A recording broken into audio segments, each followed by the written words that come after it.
Let's see where it's going to be.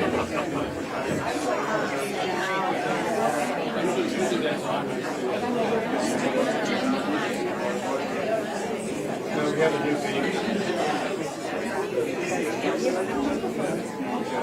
Baby already weighs 50.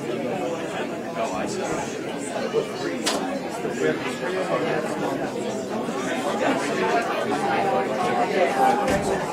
they are huge. They're like a gigantic tree. Pretty ferny. We've already running in there.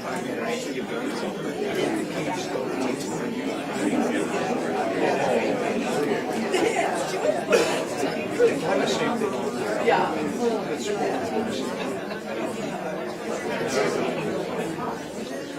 She's uncovering the guns.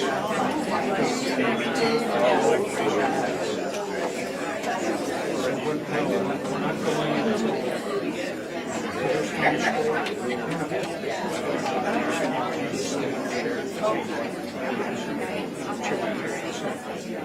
yes, okay. Got home.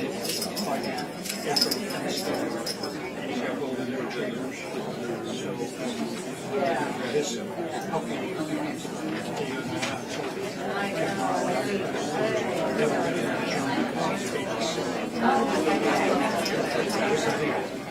that is it.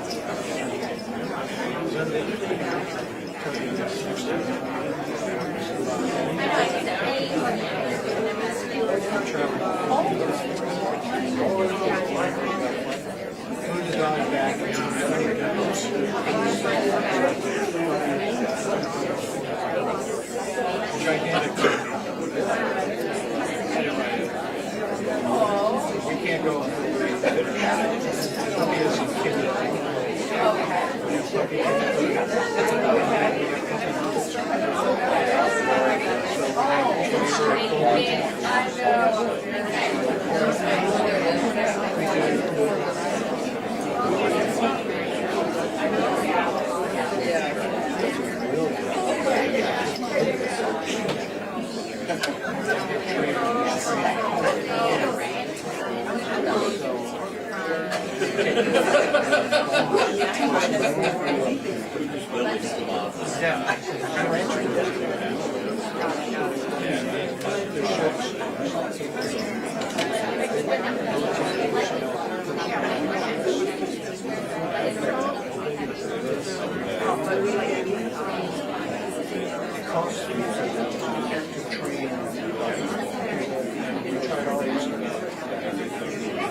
I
If we had,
talking about getting a sprinter van so we can find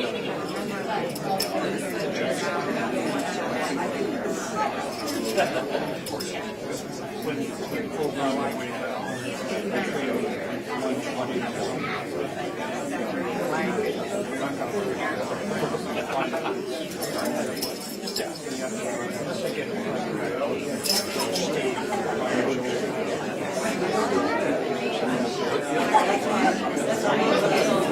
Can you fly a dog? You fly too much.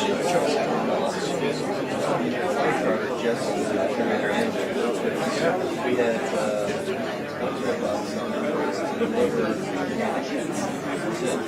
really?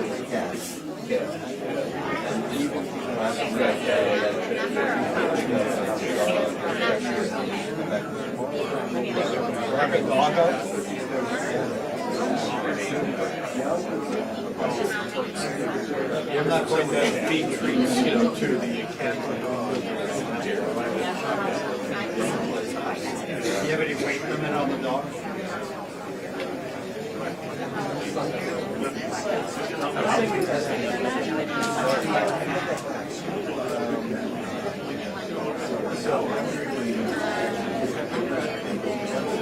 What's that? I forget it. It's like a bear. It's a really big dog. I can't They have Bernese Mountains. They look like grizzly bears. Very big. 50-pound dog. Three and a half. Puppy green. See danger. Yeah, they go about 120. Females are about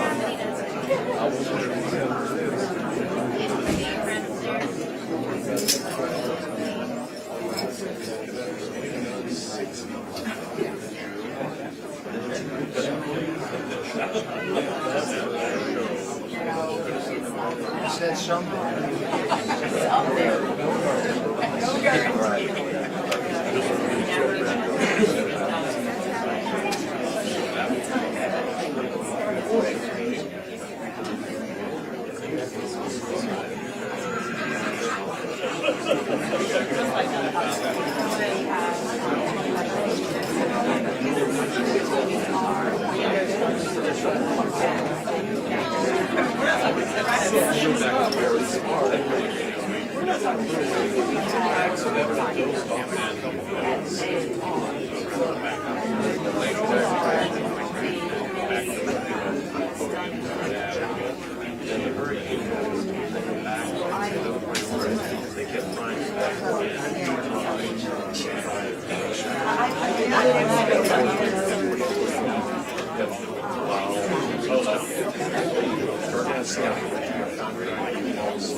Final game.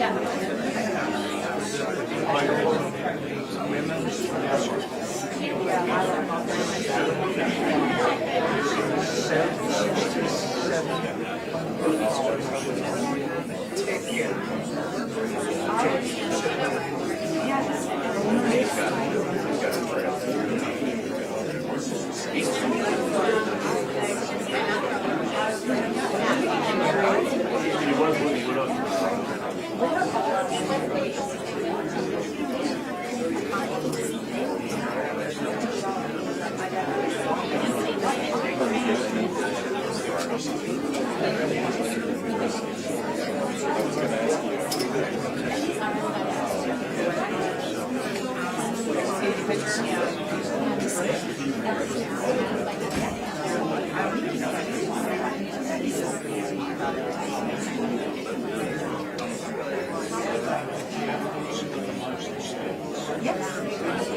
Good morning, everyone. Thank you for coming. What a great crowd we have out this morning. This is the inaugural event for the Freedom Leadership Series, which is a speakers series that's sponsored by the Freedom Institute of Collier County. I'm a board member of the Freedom Institute of Collier County, joined by another board member, Ed Morton, and another board member, Tad Deco, who is here somewhere. And we also have in the room our Chief Learning Officer, Chris Marker, and I want all of you to recognize him and track him down afterwards because he can tell you anything you want to know about the program. So the Freedom Institute is a school, as we deem it, that's designed for one thing, and that is excellence, and for preparing kids for whatever comes in life. And we know that things are going to change a lot. We believe in traditional curriculum. We believe in traditional values. We believe in citizenship. We believe in studying American history. We believe in knowing and understanding and getting the basics right.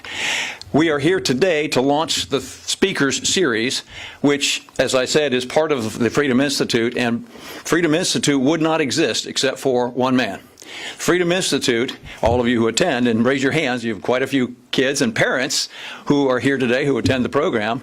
We all benefit from scholarships that have been created as a result of our initial launch guest speaker today. Without those scholarships, without that funding, without that flexibility, we wouldn't have the ability to offer what is the Freedom Institute. Our guest is a Florida man. He was born in Jacksonville, raised in Orlando and Dunedin, went to public school in Dunedin, took a little detour and went to college in the Northeast, but he came back to Florida, so we won't hold that against him. And as you all know, was a congressman and then ran for governor in 2018 and again in 2022, elected by extraordinary margins across the state. But for your efforts, Governor DeSantis, this institution wouldn't exist, which offers so much value and so much opportunity for these kids. Competition makes our public schools better as well. And Governor DeSantis gets that, and Governor DeSantis has promoted these opportunities. So would you please join me in welcoming my governor, our governor, Florida's governor, America's governor, Governor Ron DeSantis. Thanks. Oh, sit down. Thank you. Thanks. Great to be here. It's always great to be in Naples. It's been said that when Republicans die and go to heaven, it looks a lot like Naples, and I don't know if that's true, but if it is, that's all right by me. So we're excited to be here. We're excited about what's going on here at the Freedom Institute, and it does grow out of our commitment to education in the state of Florida. We're proud to be a state that's embraced education choice for parents. We think every parent should have meaningful options for their child's education. Not every school is going to work for every kid. There's going to be different things that are different considerations. And so to say, like, yeah, if you're wealthy, you probably could have done that anyways. But you talk about working class, a lot of single moms having to be the primary breadwinner. A lot of them have not had meaningful opportunities in many places around this country. In Florida, we said that this is something that's very important. So we have not just done these private scholarships, we have a robust charter school movement, and of course, I know people here know with homeschooling, so we have close to 400,000 students on private scholarships now throughout the state of Florida as a result of HB1.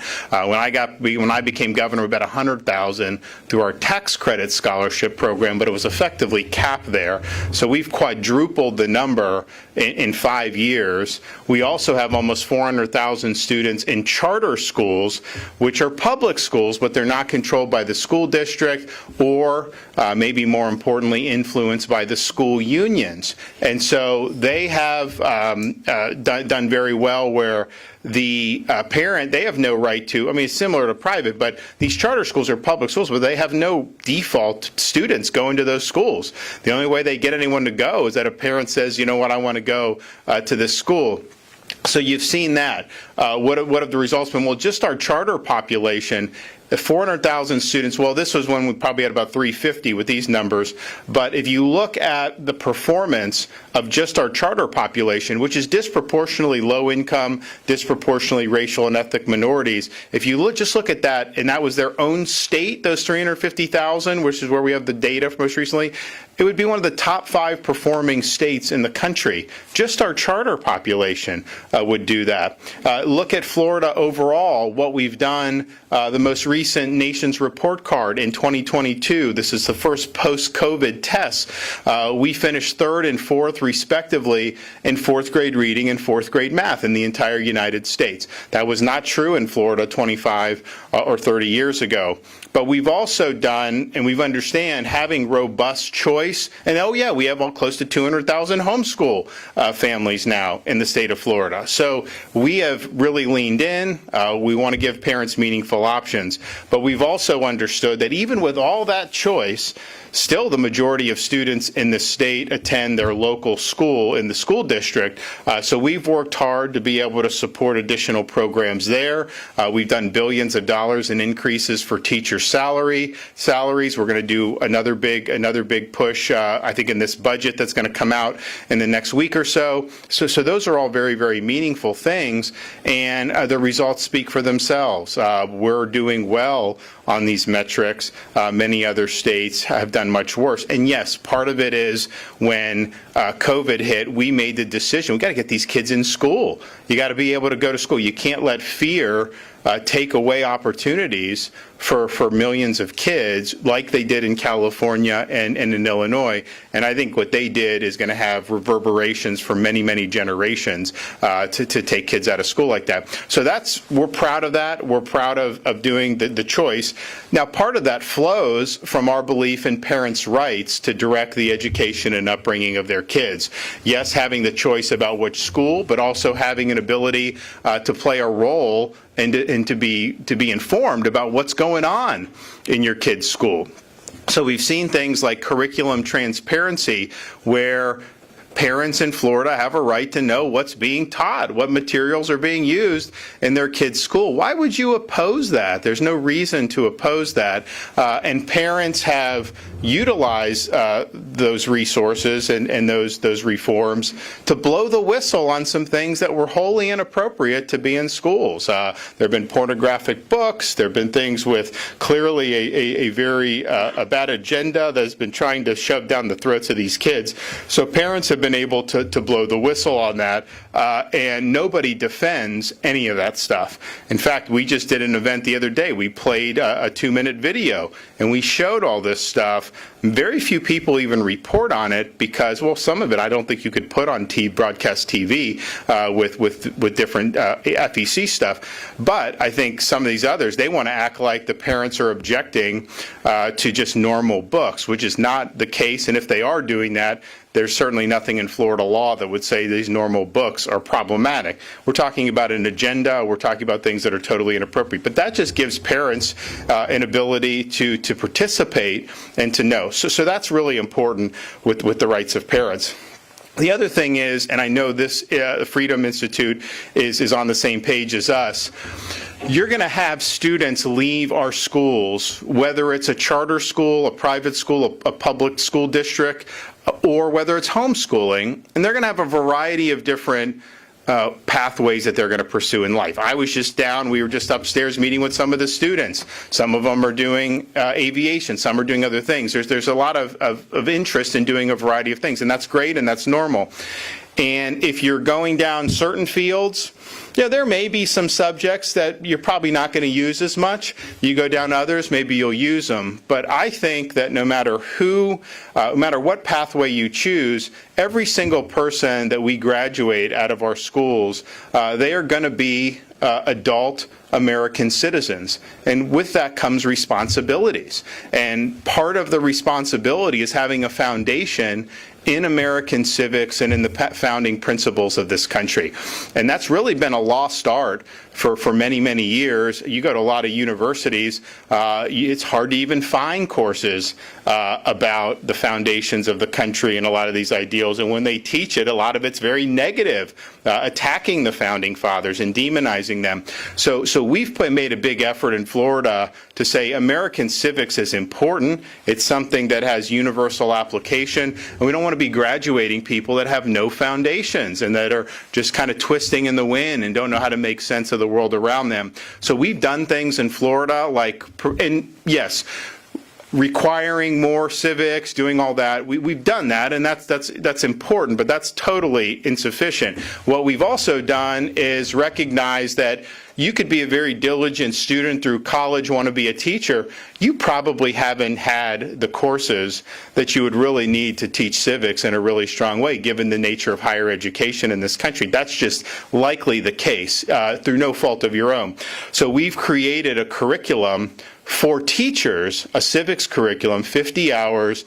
We've got scholars from places like Hillsdale College, people from like the Heritage Foundation to lecture about some of the really important things that led to the formation of this country. So the teachers go through that, and if they do, and it's voluntary, but if they do, they get a $3,000 bonus for doing it. So we've had thousands of teachers that have gone through and done that just since we've enacted the program a couple years ago. So that is something that I think is really, really meaningful, our commitment to civic. And then we launched the Speech and Debate Initiative.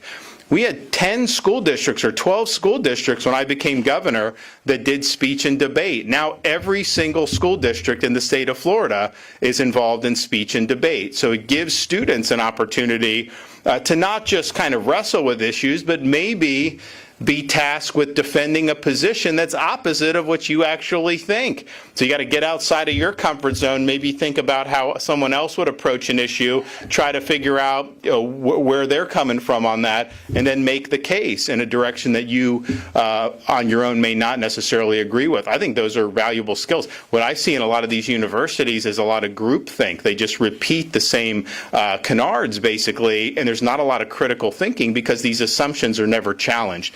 So we're proud of what we've done in civics.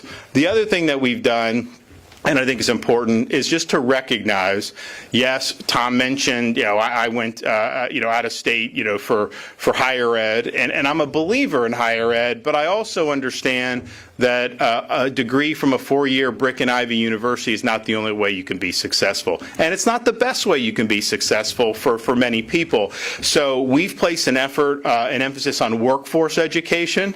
You, throughout the state of Florida, are now able to graduate high school with certifications in a lot of these trades.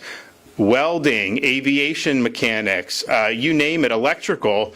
This provides graduates an ability to be gainfully employed right away without having to go in debt, without having to go through getting a degree. And look, there's pathways where you need to do higher ed, and I'm not suggesting people shouldn't pursue it if that's where their dreams take them, but I think my generation on was told you will not be successful unless you get a degree from a 4-year university. That was not true. And so you had a lot of students go, they went deep in debt, they were there just because they were told they had to get a degree. Maybe the degree's in something like zombie studies, and they get out and they're in debt, and then what happens? Well, they don't really necessarily have a lot of great opportunities. And so we just want to let people know that there's a variety of ways where you can do well. And I can tell you, people going into welding, people going to electrical, we have the truck driving program. We were doing 600 truck drivers a year, getting them commercial driver's license through training at our state colleges when I became governor. Now we're at 3,500 a year for commercial driver's license. I mean, these truck drivers are making $100,000 plus a year, Walmart and these other places. It's important. It's important for the economy. It gives them opportunities. Honestly, it's not an easy job. They should be getting paid that.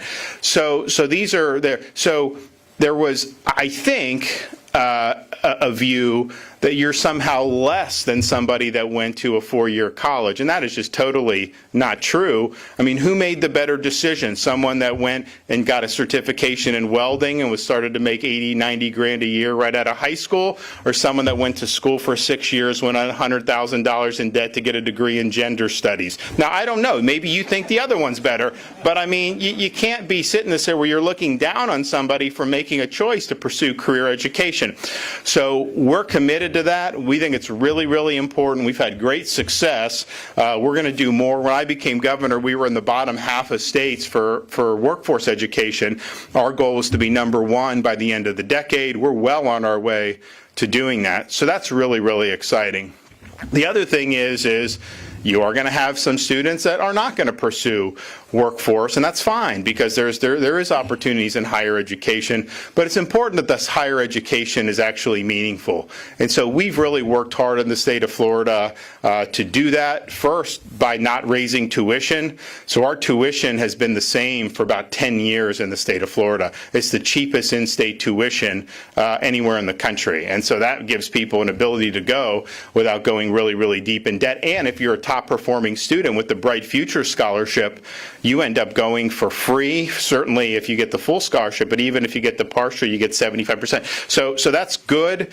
I don't want you to have to go into debt, and I think because of the tuition, holding the line on tuition in Florida, you're in a situation where you really don't have to take out a loan.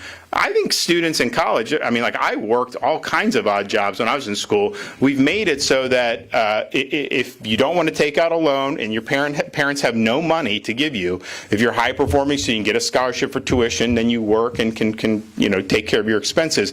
And so you theoretically graduate with no debt if that's how you wanted to do it. Well, that's so much better than what we've seen where people are going $80, $90, $100, $120,000 into debt. So affordability is important with higher ed, and the inflation with higher ed.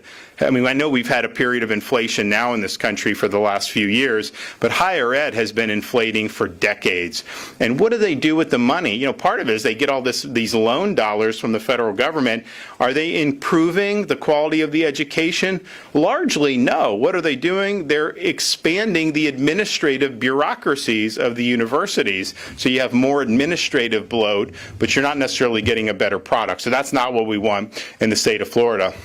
The other thing is the purpose of higher education is not to impose an ideological agenda on the students. The purpose of higher education should be its classical mission, pursuing truth, upholding academic integrity and rigor, and preparing students to be citizens of the Republic. So in Florida, we've said that these taxpayer-funded state universities, they don't have a license to just do whatever the heck they want to do. They need to be pursuing the traditional mission of a university, and they need to be pursuing that in a way that's consistent with the best interests of the state of Florida and the desires of the people of the state of Florida. And so we've done things like eliminate DEI from our public universities. We were the first state in America to do that. This DEI is really insidious. First, it's very divisive because it tries to divvy people up based on superficial characteristics, but it also serves to supplant merit in favor of this agenda, and that is just devastating. And so we're not doing that in Florida. We were happy to do it. Texas followed us. I think Iowa's followed us. Maybe a couple others have followed us. But the mission of the university cannot be this ideological mission. So what we've been able to do, and so for example, there's core courses that are required through our state university system. So our Board of Governors made the decision sociology had been required and American history had not been. So they said, how does that make any sense? So they said sociology is no longer required, but American history is required. To me, that's common sense. Now, you had a lot of carping when that happened, and I'm thinking to myself, why? You can still take sociology as an elective, and I think it's because they know a lot of people won't take it unless it's mandated, whereas we're now doing and channeling students into something that I think is important for understanding your country, is just important for being able to exercise the responsibilities of citizenship. So education, not indoctrination, is the mantra for the universities as well as the K-12, but particularly in the universities. And there's been a problem with this for a long time, but I think post-October 7th, when Hamas attacked Israel, you started to see all this stuff come to the forefront in these universities, particularly in Ivy League universities. And it was just a lot of intellectual and moral rot that was on display. I think a lot of people who study this knew that that was kind of what was going on, but there's a lot of people that don't follow this that had no idea. And so you see these students protesting immediately after the attack, cheering on Hamas terrorists. There's something wrong if that's what's going on, if that's the ethos of your university. And you look at some of the mealy-mouthed statements that those university presidents put out, places like Penn and Harvard, and then compare Florida, like University of Florida, much different approach in terms of being able to distinguish between right and wrong. So we got a lot more to do with higher ed. I think we're now Wall Street. I mean, look, these rankings are what they are. But Wall Street Journal's most recent higher ed rankings, University of Florida ranked 15th in America, including privates, and it was actually ranked the highest public university in America. U.S. News and World Report, Florida is now 5th behind UCLA, Berkeley, Virginia, and Michigan, and we were 20th a decade ago, 15 years ago. Florida State is now in the top 20. USF has gone up. FIU has gone up. So you're seeing a lot of positive movement on that. But I think the more that we're focused on actual core academic mission, rather than going on some ideological joyride, we're going to be so much better off. So I appreciate what you guys are doing here. I think that if you look, I mean, education is important for preparing people to be able to make their way in the world, make a living, hopefully do very well financially, and that's all very, very important. But there's also a basic necessity that we're a Republican system of government. And Benjamin Franklin, when he walked out of the Constitutional Convention after they signed the Constitution of the United States, he was asked, did you give us a republic or a monarchy? And he said, a republic if you can keep it.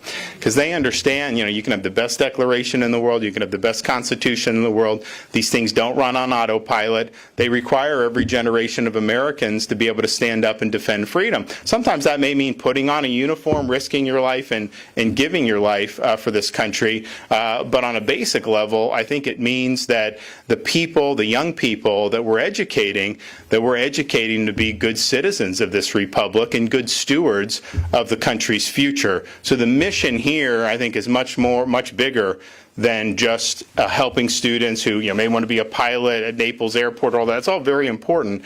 But I think the larger thing is we have to have our education system producing really strong patriotic citizens. And you guys are making a stab at that. I think it's going to be very successful over the long term, and you can count on our support in the state of Florida to stand by you every step of the way. Thanks, everybody. God bless.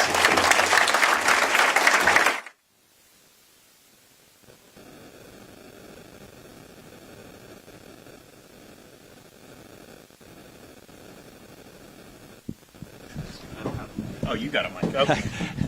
I was told you prefer the hand mic. Well, Governor, thank you. You have just listed literally every reason for the existence of the Freedom Institute. We believe in at the board level, we believe in everything that you have just gone through and enumerated, particularly these pathways. You talked about the various pathways to success. Your freedom agenda has as its cornerstones, as I understand it, both education and economic freedom. And we think those are interrelated, of course, and we think through learning at the Freedom Institute that our students will enjoy economic freedom because we hope to teach them self-sufficiency through learning, and that they will, as you've just said, is your goal, they will graduate as citizens of this country, ready to vote as 18-year-olds, ready to go on to higher education if that's their choice, ready to go on to career education if that's your choice.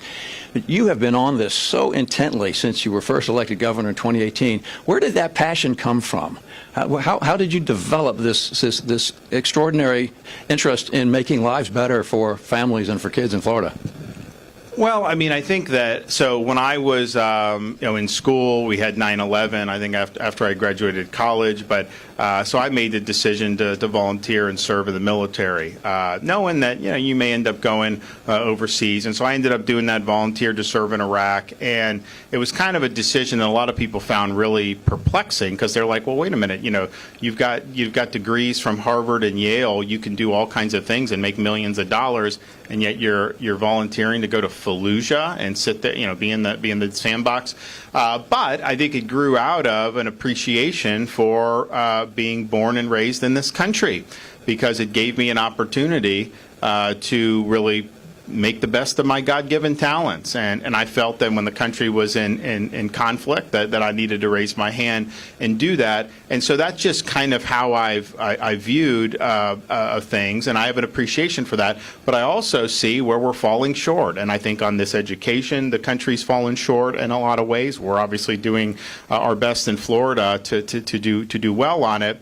You know, on the economic freedom, I think it's interesting because our economy in Florida was rated #1 of all 50 states by CNBC, and usually they are not a fan of me, trust me. And so, I think the reason is, well, part of it is our approach has been to understand you got to protect taxpayers, you got to have a light footprint. In Florida, we have the lowest number of state employees per capita in the entire country. Our cost per government entity is the lowest per capita in the entire country. And our budget, even though we now in Florida have millions of more people than New York State, our budget is half the size of New York State's. I'm going to make sure whatever budget they give me, it will end up being half when all is said and done. And I think the leaders of the legislature are on the same page as me as this. I mean, we want to see that top line budget really be responsible. So I think you're going to see that. But yet, and I don't know if we have any people here who've moved from New York, do we? Oh, we do. Yeah, you know, you're normally on this coast, it's everyone coming from Illinois and Michigan and all those places. But, you know, New Yorkers will tell me, oh my gosh, your roads are so much better, your services are better, your schools are better. And I'm thinking to myself, we're doing that with half the budget. So it just shows you so much of government is not necessary. These become constituencies. It's a way for certain people to exercise power. So we've done a really good job, I think, of having government confined to its proper role. On the other hand, economic freedom can be impinged when government and bureaucracy and all that do too much, but it can also be undermined by corporatism. A free economy is not just doing whatever the 10 largest corporations want. It's making so that people can compete in a competitive marketplace. And we've done a very good job in Florida of walking a line on the side of freedom, true economic freedom, rather than devolving into corporatism. And we've seen that in a number of instances. I mean, I was most recently, we did the 1-year anniversary of us signing the bill to remove the corporate cronyism from Disney that they had accumulated over many years. To say, wait a minute, why should this one company have all these special rules where they don't have to pay the same taxes or follow the same laws as everybody else in Florida? It doesn't make any sense. And so we were able to do that. And now we've reported a year since the state control board took over that district. A lot of people are saying, oh, they're going to have people are going to pay more tax. All that was all BS. They've cut property taxes by $12 million just in that district. So those are a lot of businesses who are not Disney, but they're important for Florida. And then they've opened up procurement to competitive bidding. So you now have businesses in Central Florida that for the first time can compete for jobs there. And that saved $4 million by having competitive bidding because the district's paying less. So that's an example, I think, of good government. But nationally, if you look, things like ESG, where you have these big asset managers pursuing an agenda. That is corporatism. That is not free market economics. In fact, they're even saying that their obligation to their shareholders is effectively secondary to their desire to pursue a political agenda. Now, they'll try to wrap it all and say, oh, no, we have to do this. We fought back against that very successfully in Florida. We banned it from our pension system. We said that the rating agencies aren't allowed to use ESG when they rate state and municipal bonds, because what they were doing is they had an ESG score, they had a normal credit score, and they had not combined them, but the push was to combine them. So your state or municipal bonds would be rated based on whether you are taking policies that they think are important, climate change, all this other stuff. And like that is totally not going to work, but that's what they want to do.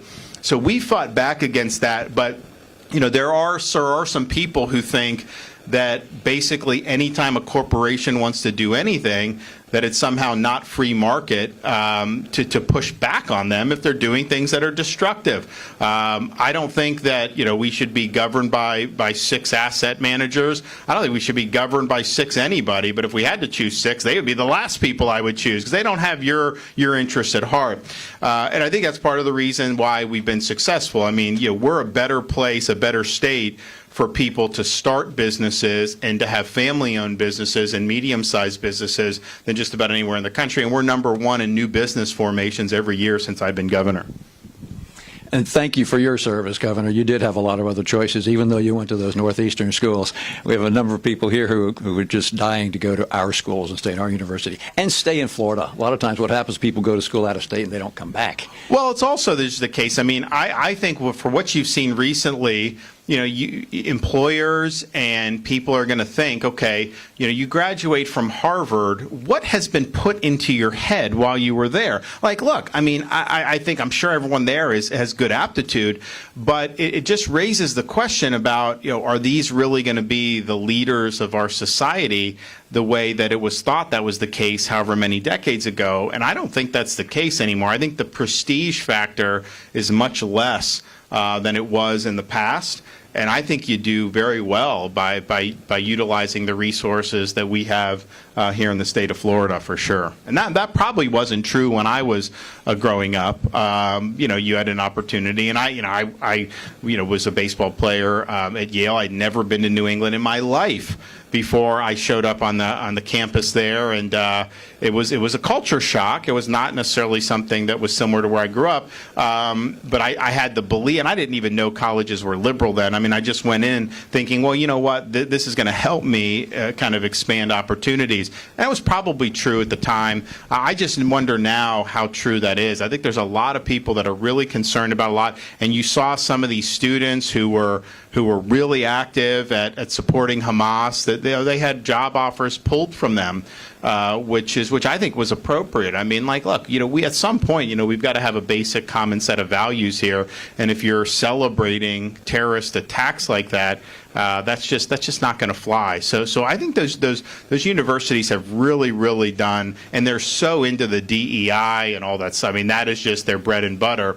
So I think I think you got to have a long road there. I think there's a lot of problems in those places, and it's obviously very expensive. So you're mortgaging your future in many respects. But I don't think that it packs the punch that it used to. So follow your dreams, but just understand there's a lot of trouble brewing up there. You bring up baseball. If I recall correctly, in your book, you talked about when your team from Dunedin went to the Little League World Series. You didn't quite get to the finish line because a team from California beat you. So how does it feel today to be playing against California and getting on stage with the erstwhile governor from California and comparing Florida to California? We did a little bit better on the debate stage than we did on the Little League baseball field against California. That's for sure. It's some of this stuff is like debating who won. It's like, look, with that debate, it's just the reality is people are fleeing that state, and they had never fled that state for the entire history of California up until he became governor. Why? He had draconian COVID lockdown policies. Now, he would go to the French Laundry and cavort and eat dinner when he was telling everybody else you weren't allowed to do that. He had his kids in private school while he was shutting down the schools for everybody else. You have homeless everywhere. You have open-air drug markets. You have larceny has basically been legalized. People go shoplift. That's why all these retail outlets are being closed, because they just get robbed blind, and there's nothing you can do. People can steal $999 and they will not be prosecuted in San Francisco or Los Angeles, some of these places. So it's an example of, and I don't know if any of you have been to California. I went when I was in the Navy to Coronado. I got sent to Coronado, which is Southern California by San Diego. And I remember going to the bachelor officer quarters when I checked in, and I get up to my room, and like a good Floridian, I look for the air conditioning unit. And they're like, there's no air conditioning here. I was like, why? They're like, you don't need it. Just open the window. And I'm like, well, okay. So I opened the window. I'm like, where's the screen on the window? Like, you don't need a screen. There's no bugs here. So it was just fresh air, beautiful weather right on the Pacific Ocean, and there's so many other great things about the state. Naturally, they have more advantages than any other state, and so I was thinking, like, I wouldn't want to. But this is 15, 20 years ago. I was thinking, I wouldn't want to pay taxes here, obviously, but man, this is great. I understand why people would do it. Now, all that the basic society has collapsed in so many of those places, and it's all because of bad policies. I mean, that's what did it. It's like sometimes things happen that may be beyond your control.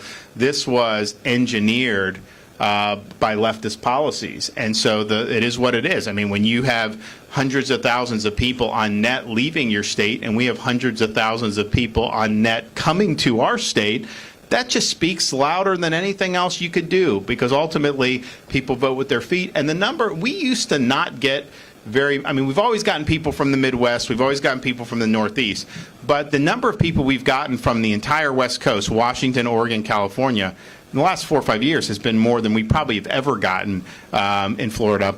And that's saying something. If you're going to go thousands of miles, because it's one thing to move from New York to like Boca Raton, we just get a flight up there. It's whatever, 2 hours 15, 2 hour 20 minutes. But when you go across the whole continent, I mean, you're not just going to be going back and forth. You're really making a big statement about why you're doing that, and they're doing it because of the way those states are governed, and it's been really, really bad. So all this stuff matters, and I think the beautiful thing about the country is we have 50 different states. They're entitled to take different approaches to these issues, and American citizens are entitled to react accordingly. Anyone here from California? Ooh, one brave soul. Anecdotally, Governor, in Naples, I've been here 40 years plus, never saw California license tags until you became governor. Maybe that's just coincidental. In the Wall Street Journal this week, there was a really interesting article. You may have seen it.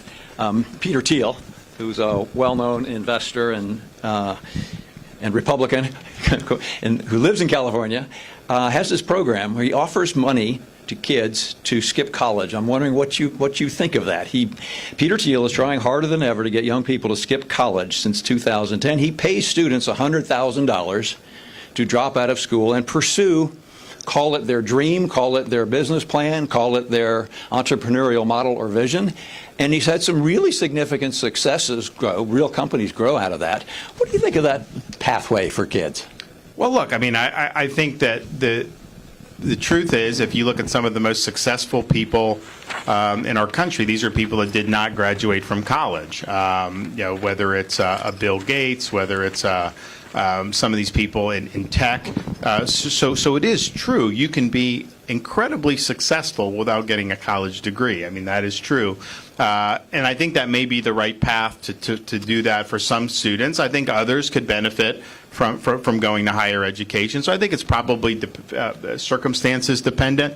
One thing you will get if you go to a university is you will develop friendships and make relationships. That does help. I mean, that's just, we're human beings. I mean, if you know somebody down the line, that just makes a difference. And if someone's a complete stranger, if you're in business or anything like that, so there are value. And I think if you look at like some of these MBA programs, like a Harvard Business School, I don't know if they're teaching you anything that's really important, but I think it's mostly just the networking there for 2 years. That's what people do.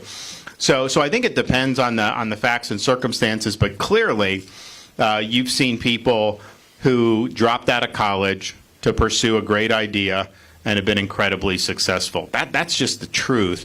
That 4-year degree is not going to be the difference between your idea succeeding and not, most likely. That is true. Now, if you don't have any ideas and you're just going to not go and do that, I mean, I wouldn't recommend frittering away $100,000 just to do it and then be sitting there. But if you have a passion, you have an idea, that's something that that obviously is proven. It can be done. There's no question.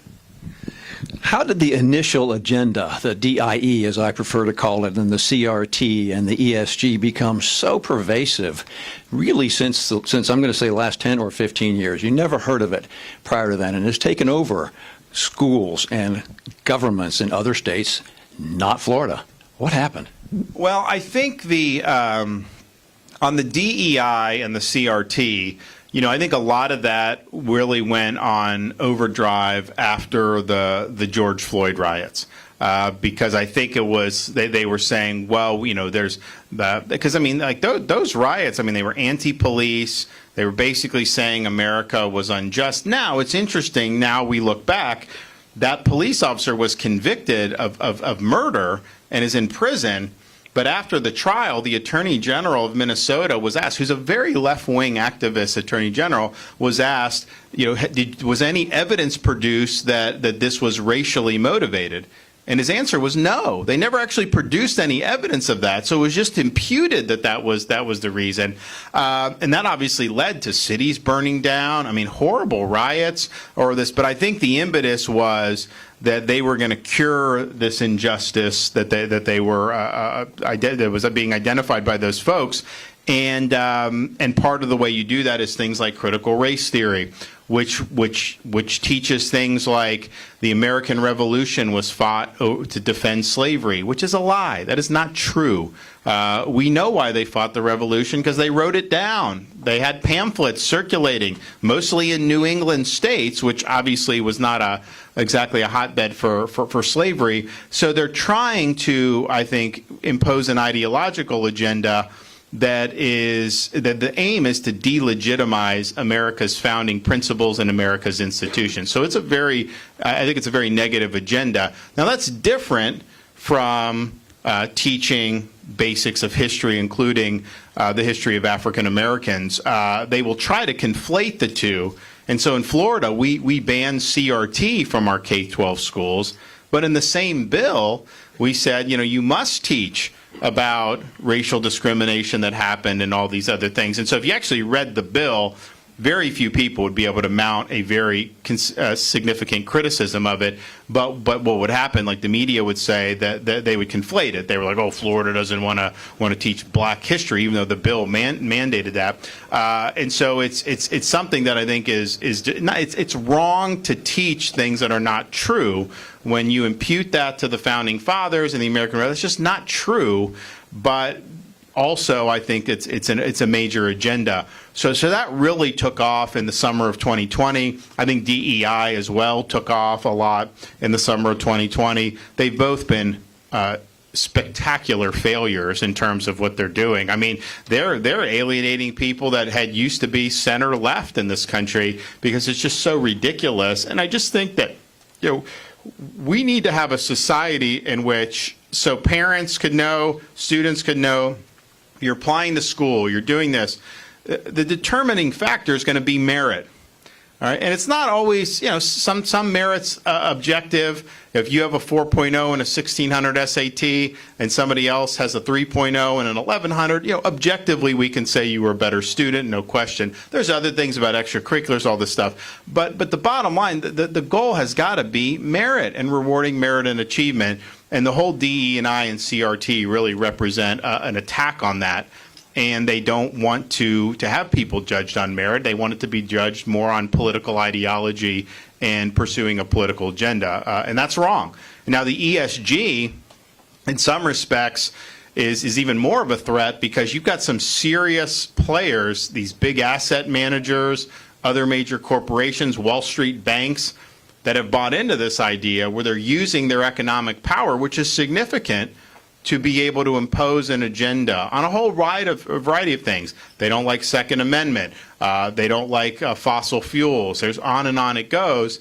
And it's like, okay, they're gonna all the top 5 banks are gonna agree they're not gonna loan money to legitimate businesses that they don't like in certain areas.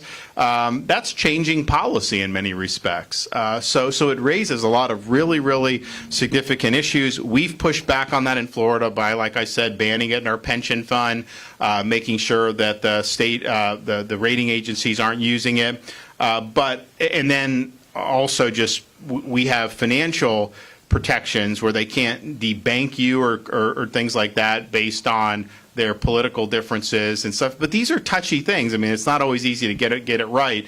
But I just think it's a really, really big problem because if we lose that fight on ESG, you're going to be judged based, it's going to be more like a social credit system like they have in China. That ultimately is the direction that they're going. So they have the ESG, they want to do a central bank digital currency, which we've prohibited in Florida, where basically the Fed would control the digital dollar as the only way of conducting business. So you'd have no cash, no cryptocurrency, no other types, and that's going to be an inordinate amount of power in the hands of a very small, unaccountable elite. So we fought back against that. I think we've been right to do it, but these are big issues.